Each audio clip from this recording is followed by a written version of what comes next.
وحده لا شريك له وأشهد أن محمدا عبده ورسوله رب اشرح لي صدري ويسر لي أمري واحلل عقدة من لساني يفقهوا قولي أما بعد.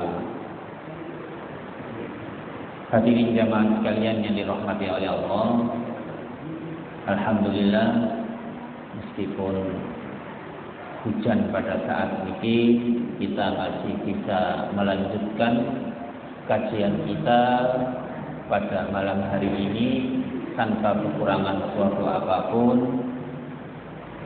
Mudah-mudahan Allah senantiasa memberikan rahmatnya, pertolongannya kepada kita semua, sehingga kita tetap istiqomah dalam iman, Islam, serta amal soleh. Salawat serta salam mudah-mudahan senantiasa tetap tercurahkan kepada junjungan kita Nabi besar Muhammad sallallahu alaihi wasallam. Amin ya rabbal alamin. Jamaah sekalian, setelah kemarin kita bahas masalah bab rukun Islam,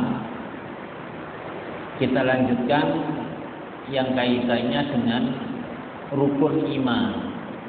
Ini masuk dalam bab penjelasan agama Islam. Rukun wajib yang harus kita lakukan dan harus kita yakini.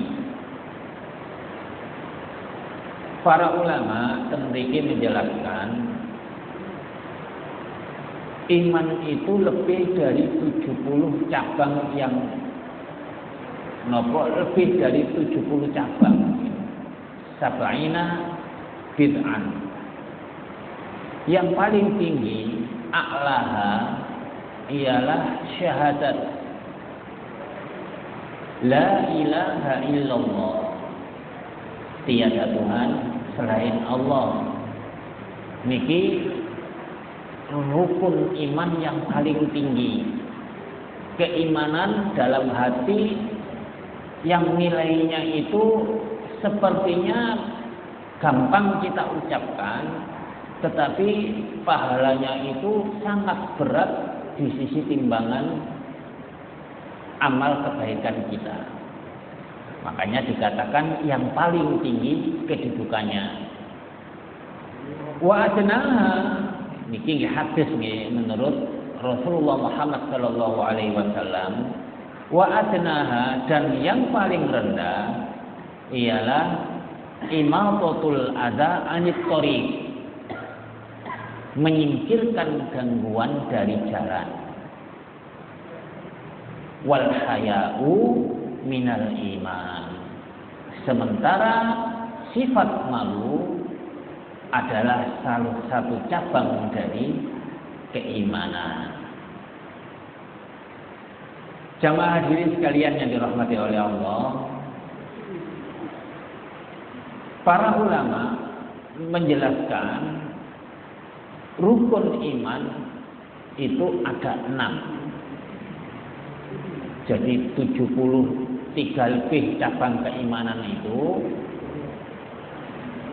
Tetapi ada rukun iman yang mana rukun-rukun ini merupakan kewajiban yang harus kita laksanakan.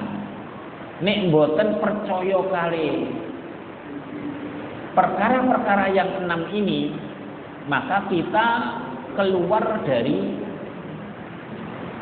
rukun iman tersebut. Maksudnya niku nggih keluar dari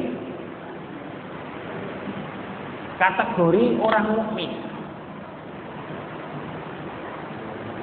Makanya 6 ini kita harus yakin semuanya.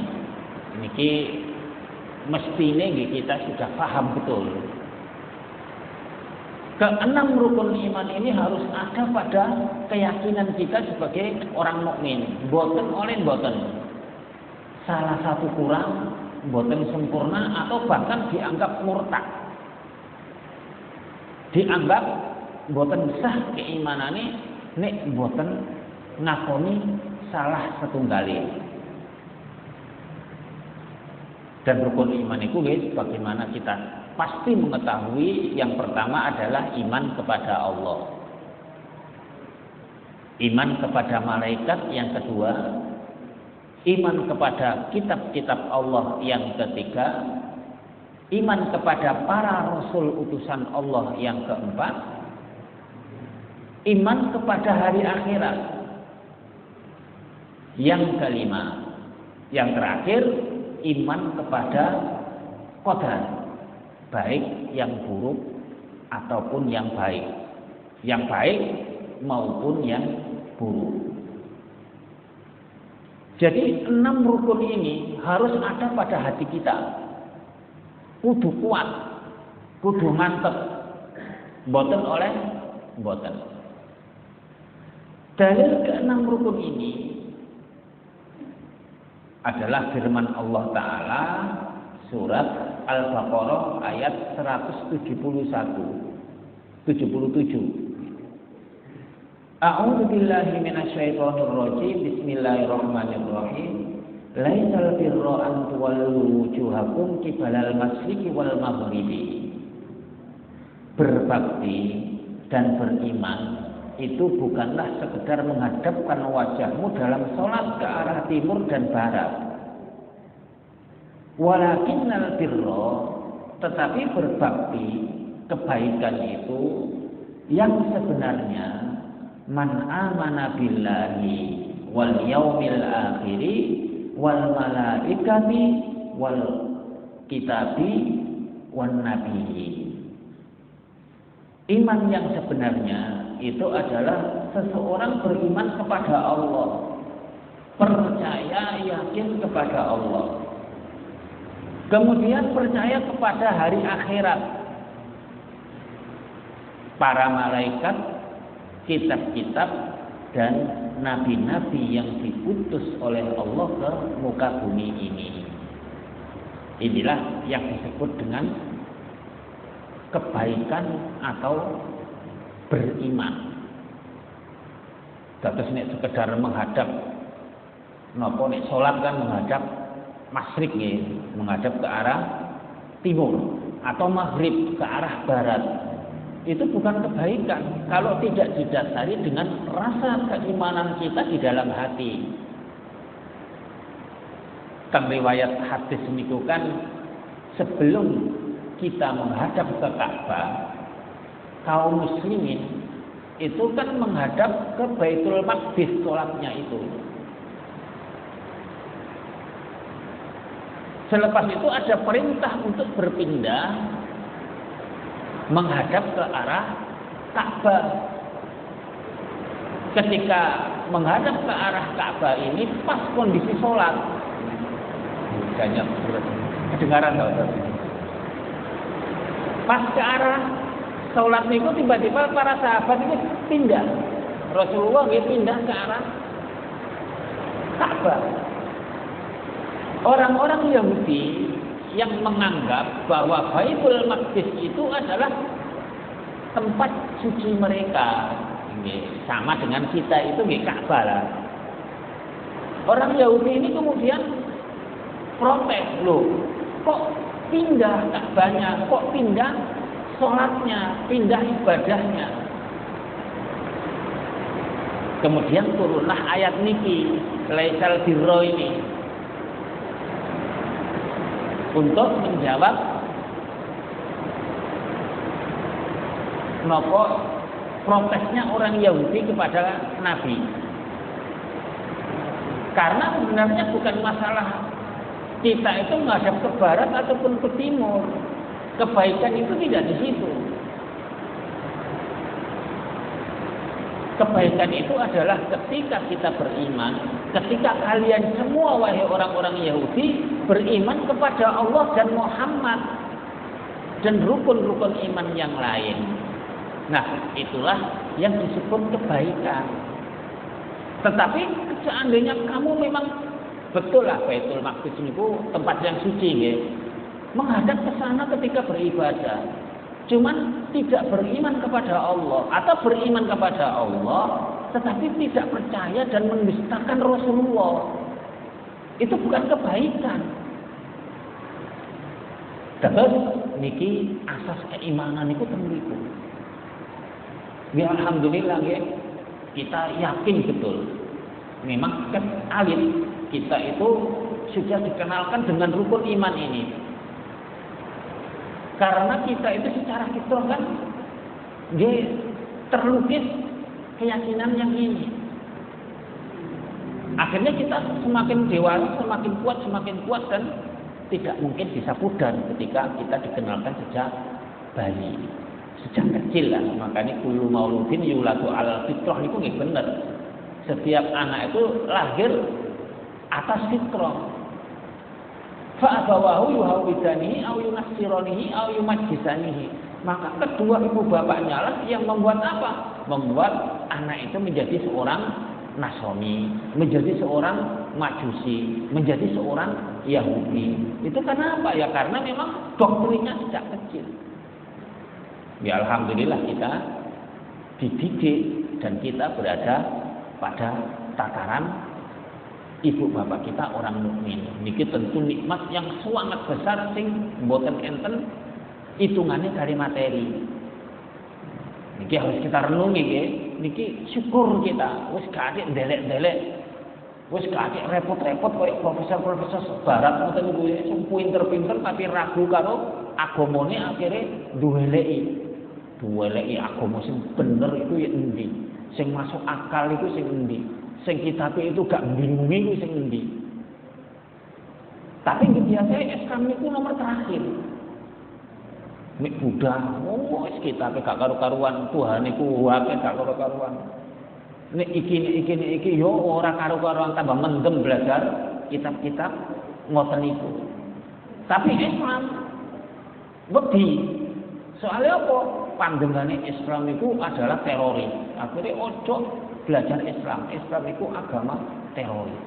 Tapi justru ya, hikmah Allah, orang banyak tertarik ketika Islam itu dituduh teroris. Ngoten. Justru malah menarik.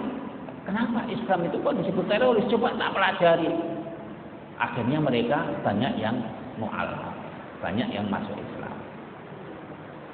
Kemudian para ulama juga menjelaskan dalil rukun iman niki. Firman Allah dalam surat Al-Qamar ayat 49. Inna kulla syai'in khalaqnahu biqadar. Sesungguhnya segala sesuatu telah kami ciptakan sesuai dengan qadar. Niki keyakinan rukun iman sing nomor 6 wau. Nek wis yakin kepada Allah, malaikatnya, kitabnya, rasulnya, terus hari kiamat, qadar niki nggih harus yakin. Setiap kejadian alam semesta ini itu sudah berada dalam catatan lauh mahfuz sebelum alam semesta ini diciptakan. Niki harus kita yakini seyakin-yakinnya dan sepenuhnya, mboten usah protes. Karena kalau seandainya kita mboten yakin dengan ketetapan Allah ini, kita masuk keluar dari ranah orang yang beriman. Makanya inna kulla syai'in khalaqnahu biqadar. Sungguh segala sesuatu itu kami ciptakan sesuai dengan waktu-waktunya. Waktu-waktu niki nggih, waktune nek waktune dadi nggih dadi, nek waktune lahir nggih lahir, nek waktune mati nggih mati, nek waktune eleh rezeki nggih oleh rezeki. Wis nampa kemawon sing kaitane kare hidup kita itu kita yakini sesuai dengan apa yang sudah ditakdirkan oleh Allah. Mboten usah protes.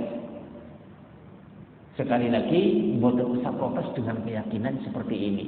Seandainya kita menjumpai perkara yang buruk menurut kita yakini itu sebagai kebaikan dari Allah. Enten hikmah yang tersembunyi, kita tidak tahu.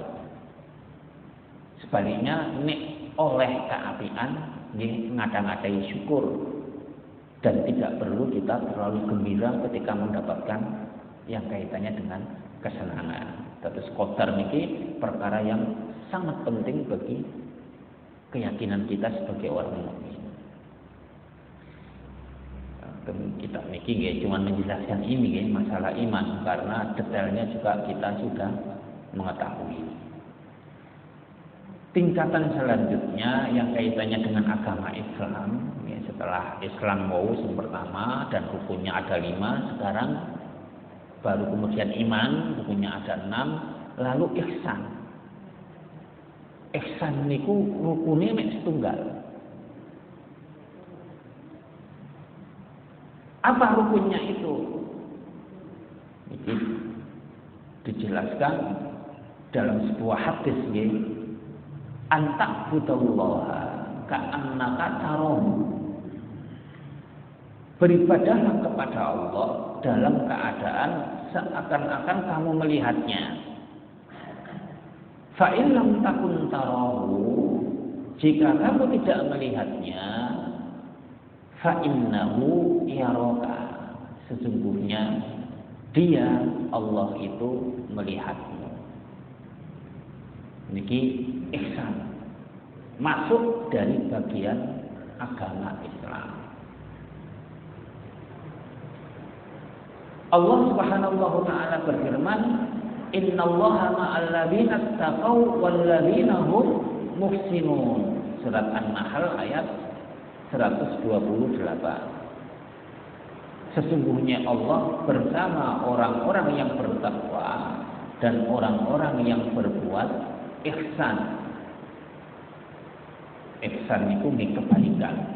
Artinya secara definisi itu ihsan itu kebaikan. Cuman kebaikan yang paling tinggi rukun niku nggih niki tok. Kebaikan itu kan kata. Semua kebaikan itu masuk dalam kategori ihsan. Tetapi pos dari semua kebaikan itu yang paling tinggi sehingga kita masuk dari derajat orang yang bertakwa niku nalikane kita itu beribadah kepada Allah seakan-akan kita itu melihat Allah. Niku yang paling tinggi. Kita sholat para rawuh sedaya nggih. Pernah enggak merasa insyaallah nggih bisa hadir setiap saat niku meskipun nggih mboten 100%. Hadirkan rasa. Bisa enggak kira-kira kita menghadirkan rasa yang seperti ini? Seakan-akan Allah itu melihat kita. Bisa napa mboten? Jenengan tingali teng salat jenengan piyambak-piyambak. Ketika Allahu Akbar, kita itu seakan-akan berbicara dengan Allah atau kita berbicara sendiri. Jenengan bisa tingali kalau salat khusyuk kan berat para rawuh sedaya. Allahu Akbar, Allah Maha Besar. Secara definisi kan nek kita itu mengucapkan lafaz Allahu Akbar, Allah yang Maha Besar. Tidak ada yang lebih besar daripada Allah. Masuk juga ingatan kita harus ingat kepada Allah secara 100%. Ketika kita mengucapkan Allahu Akbar, tapi hati kita ingat kepada selain Allah, niki berarti ucapan tidak sesuai dengan praktek di dalam hati. Niki kan repot ya. Ini masuk ihsan. Kalau sholat kita sudah sampai pada tataran ihsan ini, wis bagus itu. Bagus itu. Seakan-akan kita itu melihat Allah. Makanya wong mukmin nek empun tataran ihsan, sholat itu saged khusyuk mun. Saged khusyuk. Enten salah satu gali tabiin niku ditangleti. Wahai Syekh, apakah jenengan itu ketika sholat pernahkah terdetik sesuatu di dalam hati jenengan selain Allah yang jenengan ingat? Jawabannya ya nopo. Demi Allah, mending sampean tombak punggung saya berbanding ketika saya sholat ingat sakliyane Allah. Bayangno, niku kan tinggi betul. Nggih ngapunten, kalau kita sendiri nggih jenengan teliti, salat niku nate enggak kira-kira satu kali mawon 100% mboten eling napa-napa saliyane Allah. Kira-kira nate napa mboten? Jadi dereng kan berarti masih bermasalah ngoten. Masuk kita. Kula nggih mboten menafikan niku, mboten gampang. Kaya ane mawon kula metenteng ngimami ngoten nggih. Pas ngimami mboten eling pundi-pundi niku nggih wangel. Makanya kadang-kadang imam baru lali. Kayak rakaat loro wis salam pomane. Ngoten niku kadang-kadang pikiran kan mikir nopo lah ngoten. Padahal nek salat niku nggih menghadirkan rasa khusyuk seakan kita itu berhadapan dengan Allah. Niku sing paling tinggi. Makanya nek sahabat niku salat nggih. Niki dados napa pelajaran bagi kita. Nek salat niku wis mboten eling napa-napa. Bah tembok runtuh, bah bom meledak niku wis mboten eling apa-apa. Wong mbok njaba iku wis gak dianggep Quran. Soale napa? Empun khusyuk kali Allah. Empun ngomongin pun kali Allah. Mungajate empun kali Allah mawon. Niki kan pun jelas nggih. Makanya Kanjeng Nabi niku dalam hal salat niku kan tahu ngetes para sahabat-sahabate. Kira-kira sapa sing iso salat mulai A sampai salam, mari ngono ora eling apa-apa. Tak kai hadiah selendang toko Yaman, sing paling apik. Utsman ngacung kan niku. Saya ya Rasulullah, insyaallah saya sanggup. Rakaat pertama oke, kedua oke, arep salam niku oke, gak eling napa-napa. Pas arep salam gak eling, aku berhasil, engko aku njaluk selendang toko Yaman, ngarepno salam. Lah ditakoki piye iso khusyuk apa ora sampean? Ternyata nggih jenenge sahabat nggih boten gelem goro, nggih. Boten gelem goro. Nggih ya Rasulullah.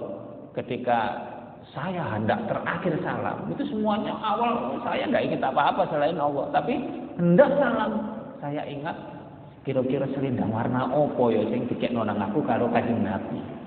Justru malah itu ngono lho. Masya Allah nggih. Lah kita perhatosaken nggih. Kita merenungi lah diri kita masing-masing. Semenjak kita balik sampai sekarang niki. Napa kita pernah enggak saged koyo ngoten? Saged koyo ngoten. Lah nek dereng nggih berarti harus kita usahakan ya. Karena niki masuk dari ihsan niki. Dan ihsan niki tatarannya lebih tinggi berbanding Islam dan iman. Karena pun kaitannya kali ketaatan pun. Dan taat yang paling tinggi niku nggih nek wis teng pundi-pundi iku merasa diawasi Allah. Teng pundi-pundi mboten hanya teng salat mawon, itu merasa diawasi Allah pun. Niku ihsan. Sing paling dhuwur tingkatane. Kula nggih ngeten cerita ada seorang anak itu ada seorang syekh nggih memiliki santri-santri ngoten lah. Mari ngoten syekh niki memberi ujian kepada santri-santrinya. Sampeyan tak kei ayam sitok-sitok goroken. Sing sampeyan pas goro iku ora ana sesuatu sing ngerti sampeyan goro. Akhirnya santri-santri niku padha goro tepat sing paling tersembunyi sing mboten enten sendelo. Mari ngono terus kumpul malih. Laporan teng gurune niku, teng sehe niku. Ya saya menyembelih ini di tempat ini jadi enggak ada yang melihat. Ya saya sampai semuanya itu berkata seperti itu. Akhirnya ada satu santri, ada satu anak yang dia itu tidak jadi menyembelih ayamnya. Ketika ditanya syekhnya ini, kenapa kamu tidak menyembelih ayam kamu? Jawabannya, bagaimana saya bisa menyembelih ayam saya? Wong Allah itu melihat dimanapun saya menyembelih. Dimanapun saya berada, Allah itu melihat apa yang saya perbuat. Nah, inilah yang kemudian dibenarkan oleh syekh tersebut. Jadi anak ini itu sudah sampai pada derajat ilmu ihsan. Ilmu ihsan, merasa diawasi oleh Allah, merasa dilihat oleh Allah dalam segala bentuk dan perbuatan yang sudah dilakukan itu. Terus para rawuh sedaya niki adalah ihsan. Masya Allah, ihsan itu pokoknya wangil dong kita laksanakan itu. Tapi yo angal-angal ya nopo harus kita lakukan. Tataran niki nggih seumur hidup nih. Mungkin sampai tuweke nggih insyaallah pun mulai saged ngerasakan ngoten niku. Terutama nek pun istiqomah. Itu saged merasakan. Umpamanya yang paling bisa untuk kita rasakan kondisi ihsan itu biasa ini pun ajek yang mulai. Monggo jenengan latih saat dia mulai niki. Biasanya tataran kita itu kan pikiran kan jernih ketika jam 3 malam itu. Jam 3 malam itu. Meskipun enggak banyak, bisa mampunya awal-awal bisa nanti itu dilatih. Sampai akhirnya kita betul-betul nek qiyamul lail itu koyok-koyok berhadapan dengan Allah. Makanya nggih fatahajjat bihi nafilatal lak itu nggih perintah Allah terhadap Kanjeng Nabi. Itu wajib. Nek Kanjeng Nabi salat qiyamul lail itu wajib. Lah kita nggih sunnah muakkadah. Tapi nek wong saleh niku mboten enten sing mboten qiyamul lail nggih. Lah dheweke niki mboten saleh, niru-niru mawon. Cek kesababan wong-wong saleh niku ngeloki salat qiyamul lail.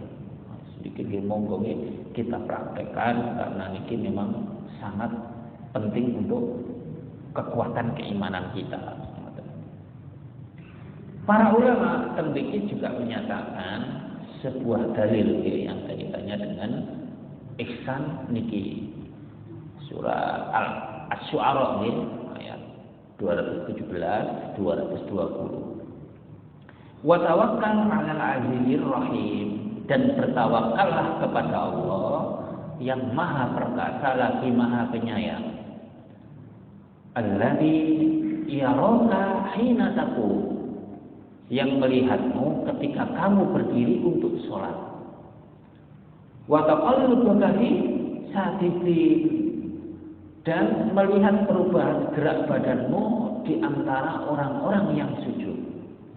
Innahu huwas samiul alim, sesungguhnya dialah yang maha mendengar lagi maha mengetahui.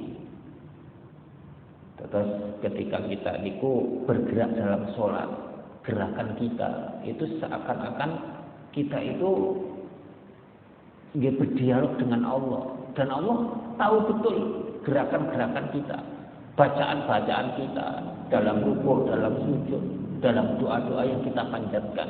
Itu semuanya kan dalam rangka melatih ihsan, melatih agar kita itu terbiasa ngakoni ini Allah niku melihat kita di dalam semua gerakan kita.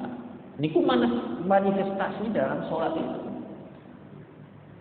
Makanya di Kanjeng Nabi itu senantiasa memberikan nasihat. Dia tidak akan berbuat buruk ketika dia sholat. Umpamanya ngoten gini. Dia tidak akan sariko, tidak akan mencuri kalau dia sholat. Dia tidak akan berzina kalau dia ahli sholat. Niki maksudnya bukan berarti wong sing sholat tapi kok zina, salah Kanjeng Nabi ini, boten. Wong iku sholat tapi korupsi, sing salah boten sabda Kanjeng Nabi. Nggih paham ya? Sholat ketok kita kan, tapi dia ternyata zina, tukang zina apalagi naudzubillah. Yang salah bukan sabda Kanjeng Nabi, tetapi yang salah itu adalah sholat orang ini tidak sampai pada tataran ihsan. Ngoten lho. Sholat orang ini tidak sampai derajat ihsan. Nek sampai derajat ihsan, dia tidak akan mencuri karena merasa diawasi oleh Allah. Dia tidak akan berzina karena dimanapun dia berada, dia diawasi oleh Allah. Dia tidak akan korupsi meskipun dia seorang pejabat karena sholatnya sudah sampai tataran ihsan. Allah tahu apa yang dia lakukan. Jadi ini yang dimaksud oleh sabda Kanjeng Nabi itu.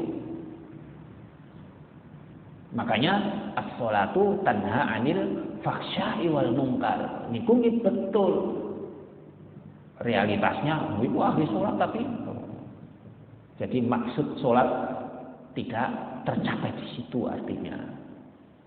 Maksud salat, esensi dari tujuan salat boten sampai pada tataran kolbu, boten sampai pada tataran hati. Dan hati itu adalah ihsan ini. Nggih monggo nggih renungan kita semua lah. Nggih kula nggih jenengan niki sami-sami belajar.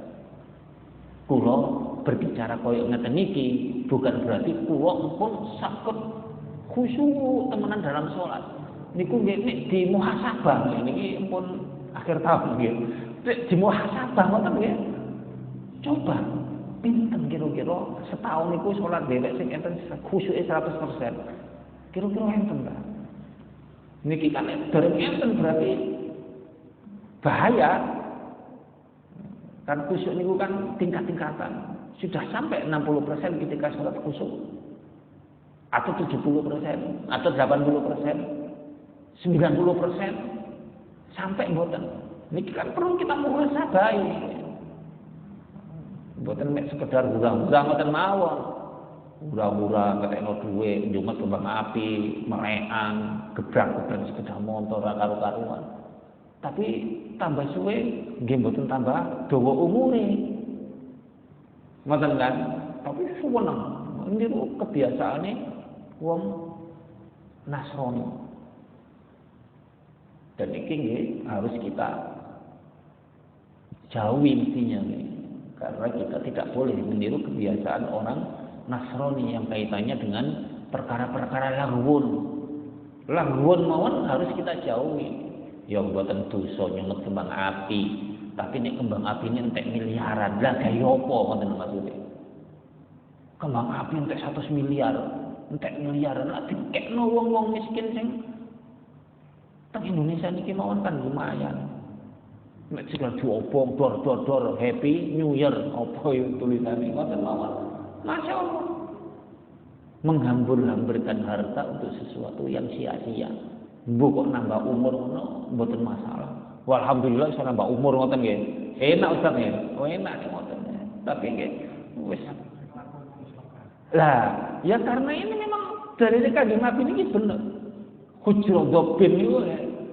Kamu nanti di akhir zaman itu akan mengikuti kebiasaan wong-wong Yahudi karo Nasrani. Koyo elok nduk lubang biawak ngoten. Kita itu mengikuti yang kaitannya dengan perkara kemaksiatan, dosa dan laghun. Yang ini pengaruhnya terhadap umat Islam itu koyo-koyo iki wis gak iso nek gak dilakoni ngoten. Dan hampir semua negara kan ngoten nggih. Hampir semua negara. Enten ta sing mboten enten perayaan tahun baru ngoten. Sing atik nyumet kembang api. Enten ta negara Islam teng pundi? Saudi enten ta kira-kira. Saudi saiki wis dipimpin sinten niku? MBS niku, tambah nemen niku. Arep didadekno negara sekuler, wis mulai gak hubungan, wis mulai nduk pantai-pantai, wis mulai diskotik, wis mulai barbar, wis mulai konser-konser sing itu ala barat-barat kabeh. Naudzubillah, iki kok nomor kiamat iki bener. Jadi kebiasaan ini, masya Allah, ini pengaruhnya sangat besar. Dan Rasulullah itu sudah mengingatkan pada kita sering mengikuti, bukan sering, tapi memang kita jadikan itu seakan-akan wajib. Padahal perkaranya itu laghun, bahkan menjurus pada dosa dan kemaksiatan. Tapi kita lakukan, dan kita nggak bisa menghindar,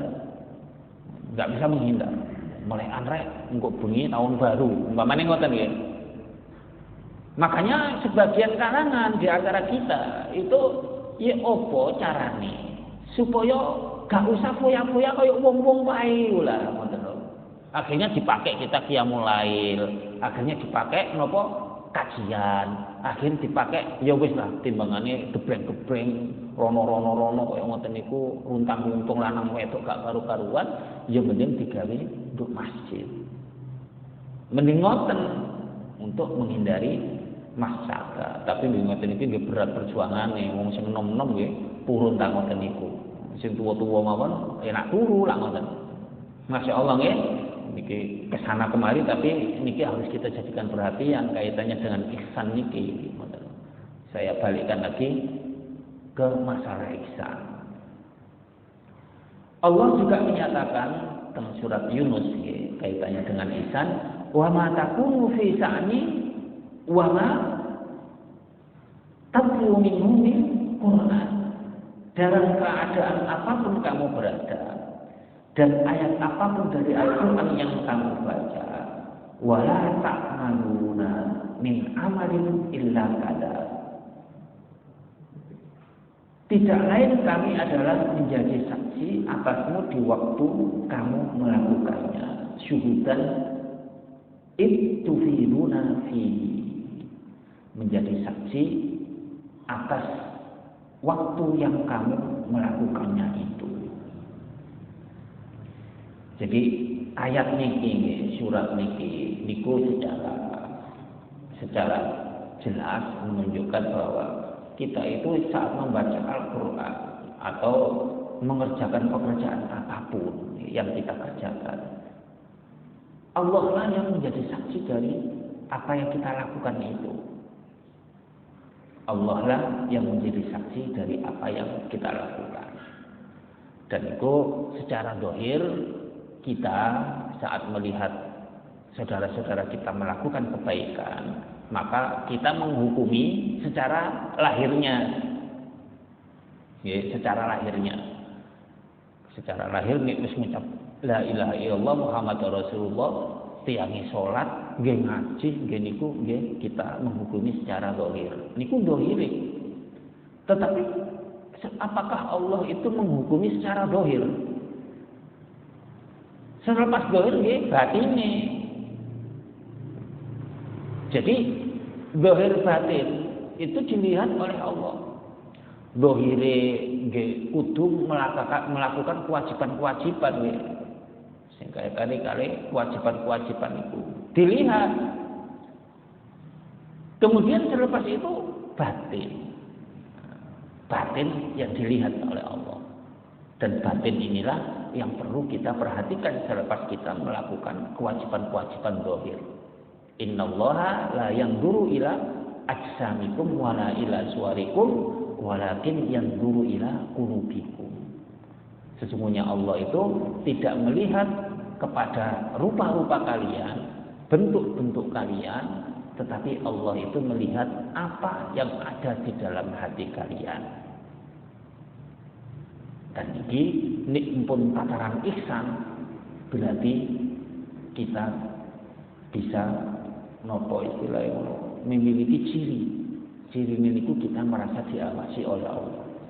Nek ciri niki mboten enten, berarti kita belum sampai ke sana. Wis ngeten niki nggih jenengan raba piyambak.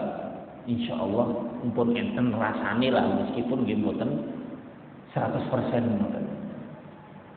Sudah ada rasa belum kita merasa diawasi oleh Allah itu dalam setiap gerak-gerik kita? Kalau belum, nggih monggo diusahakan. Monggo diusahakan karena ihsan itu patut untuk diusahakan.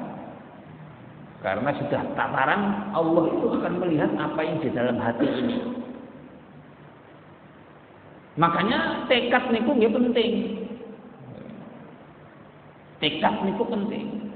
Allah itu kadang tidak melihat hasil dari perbuatan yang dilakukan oleh hamba.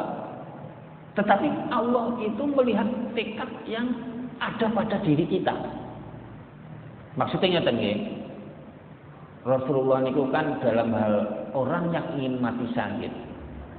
Itu kan beliau bersabda ngeten, "Man sa'alallahu ta'ala syahadata bisidqin, balaghallahu manazila syuhada wa in mata ala firashihi."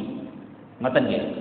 Siapa yang berdoa kepada Allah agar dirinya mati syahid, maka Allah akan menyampaikan orang itu pada derajat syahid, pahala syahid, sama persis dengan orang yang syahid pahalanya. Wa in mata ala firashihi, meskipun piyambake niki mati di tempat pembaringan. Meskipun orang ini akhirnya mati di tempat pembaringan, tidak mati di medan perang. Terus hadis ini kan jelas bisa kita ambil hikmahnya. Oh ternyata Allah itu melihat apa yang ada dalam batin kita.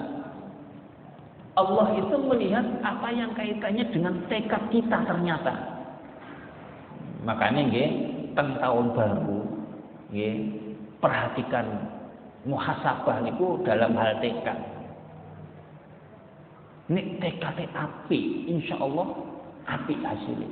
Wis biyen-biyen pun dimuhasabahi ternyata akeh bolonge kewajibane. Sunahe nggih akeh sing tertinggal. Dosa-dosane sing akeh. Tekade yo sing dunya. Berarti kita itu di mana? Ngoten lho. Makanya tiga-tiganya ini harus kita perbaiki. Paling enggak niku napa kebaikan kita teliti. Sunai kita lakukan. Kemudian dosa kita tobati. Lalu tekad ini kita tumbuhkan. Ini sangat penting. Dan tekad inilah yang dikatakan dengan ihsan itu. Jenengan umpamane bertekad satu keapian sing jenengan istiqomah. Tahun iki aku kudu maca sedina minimal 1 juz. Setahun. Bendino iku maca 1 juz. Wis ngoten mawon. Ditekadi. Karena jenengan tanpa tekad tidak akan menemukan jalan ke arah situ. Yakin kula. Tidak ada aturan, tidak ada nopo wacana 1 tahun ini saya harus beramal soleh yang tekun dalam bidang apa. Itu jenengan tidak akan bisa beramal soleh. Makanya niku pentingnya muhasabah niku. Pentingnya muhasabah. Makanya Umar niku nek bendino nek bengi ngene iki niku wis nutup masalah dunya, mari ngono menghardik awake dhewe. Dino iki apa wae sing sampean lakoni. Mari ngono, oh ternyata ana sing kurang, diteliti ana sing kurang. Bahkan Umar niku nek enten sing kurang dari sisi ibadah sunnah mawon. Niku di napa? Di kei hukuman. Enten tahu telat jamaah asar mawon yang mbak ini menginfakkan ke bumi. Padahal terlambat karena suatu urusan. Ya mohon maaf ini kita itu dibandingkan Umar mboten enten apa-apa nih. Kita enggak sholat jamaah nggih wis biasa mawon nggih. Meskipun para ulama menyatakan ini sunnah muakkadah nggih. Sunnah tidak dosa ketika kita tidak sholat jamaah. Ini mayoritas ulama, ya. Meskipun enten sebagian sedikit kalangan yang wajib. Tetapi mayoritas memang sunnah muakkadah. Gak sholat jamaah, yes gak masalah. Tapi nek Umar ketinggalan mawon 1 kali, kebunnya itu diinfak. Nah, kita kira-kira kalau punya kebun berapa itu habis ini kok ini Umar. Soalnya sering gak jamaah, kemana sering. Wes gak tahu saka masjid, naudzu kita. Para rawuh sedaya, pinten kurang pinten? Oh 9 menit. Terus yang kaitannya dengan ihsan ini memang tataran yang paling tinggi. Ini perkara yang sangat berat, tetapi bukan berarti kita kemudian melalaikan yang kaitannya dengan ihsan ini. Yang terakhir di sini masih kurang 9 menit nggih. Teng mriki enten dalil dari sunnah. Ini wau kan dari Al-Qur'an. Enten riwayat yang sangat masyhur niki hadisnya menurut riwayat Ibnu Umar bin Khattab. Hadisnya sedikit panjang. Hanya saja kula waca soal niki yang kaitannya dengan memenuhi perenungan makna hadis. An Umar radhiyallahu anhu aidan. Dari Umar radhiyallahu anhu qala dia berkata, "Bainama nahnu julusan inda Rasulillah sallallahu alaihi wasallam dzata yaumi." ketika kita itu duduk-duduk bersama Rasulullah Shallallahu Alaihi Wasallam pada suatu hari, ittala alaina rajulun syadidun bayan. Ittala alaina rajulun syadidun bayanin thiyabin syadidus sawadi sya'ri. Terus Ibnu Umar kemudian menceritakan ketika duduk-duduk di sisi Kanjeng Nabi ini, tiba-tiba ada orang yang sangat putih pakaiannya, hitam rambutnya, dan tidak ada sedikit pun dari pengaruh safar. Nek biasae wong safar niku kan nggih berdebu, kumo, nggih kadang-kadang rada kumal, nggih awut-awutan. Tapi niki tiyang ini kurang musik kabeh. Padahal tidak ada seorang pun di situ yang mengenal orang ini. Langsung mawon nggih kula ringkes, karena tidak perlu saya baca Arabnya niki hadis teng arba'in pun jelas. Barangkali jenengan nggih pernah membaca niki dan tidak asinglah cerita ini. Lantas orang ini tiba-tiba datang kepada Rasulullah. Lalu dia bertanya kepada Rasulullah, meletakkan tangannya di paha Rasulullah, dan Rasulullah pun meletakkan tangannya di paha orang tersebut. Wa qala ya Muhammad akhbirni al-Islam. Wahai Muhammad, orang itu bertanya, akhbirni anil Islam. Beritahukan aku apa itu Islam. Rasulullah kemudian menjawab, al-Islamu an tasyhada an la ilaha illallah wa anna Muhammadar Rasulullah wa tuqimas sholata wa tu'tiyaz zakata wa tasuma Ramadan wa tahujjal baiti in istata'ta ilaihi sabila. Niki pun kita bahas kemarin. Engkau bersaksi bahwa tiada Tuhan selain Allah, Muhammad Rasulullah. Kemudian kita menjalankan sholat, menunaikan kewajiban zakat, juga puasa di bulan Ramadan, haji ketika kamu sudah mampu. Ini pun penjelasannya kemarin. Tiba-tiba orang laki-laki ini berkata, "Shadaqta, kamu benar."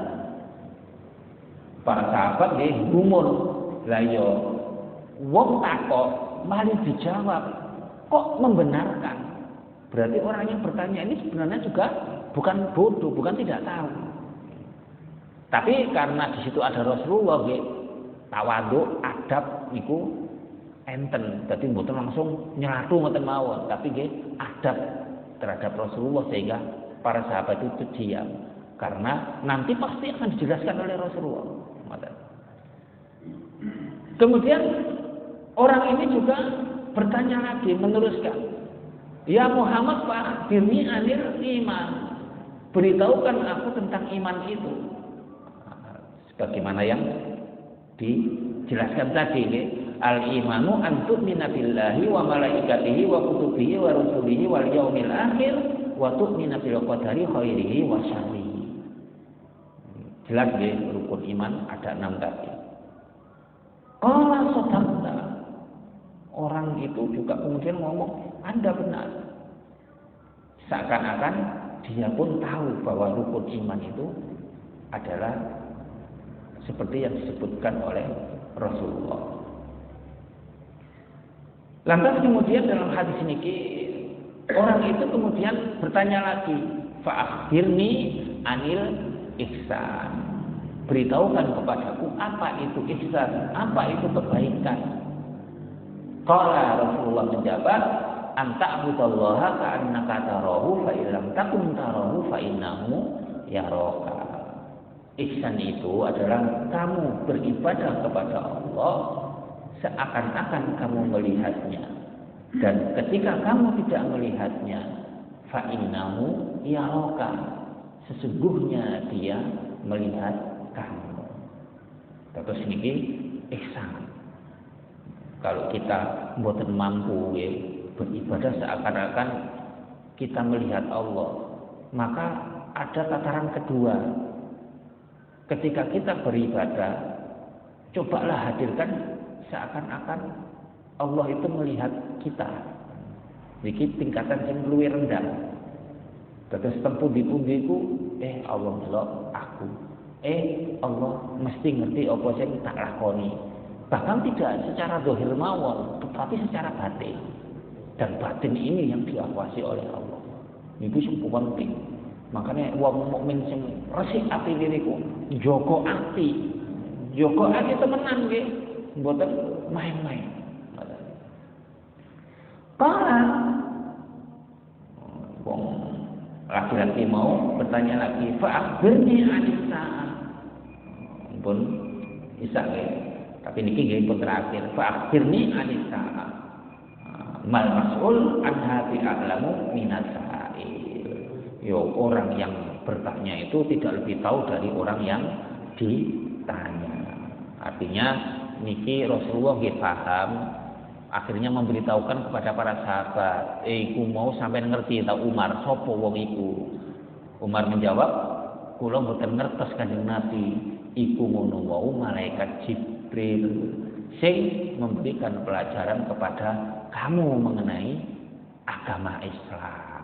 Nah, ngoten nggih niki dalil yang kaitannya dengan ketauhidan kita dan agama Islam itu rukun-rukunnya seperti ini. Karena sudah isya, mudah-mudahan enten manfaati kajian kita pada malam hari ini. Kurang lebihnya saya mohon maaf yang sebesar-besarnya. Aqulu qouli hadza wa astaghfiru innahu wal ghafurur rahim. Assalamualaikum warahmatullahi wabarakatuh.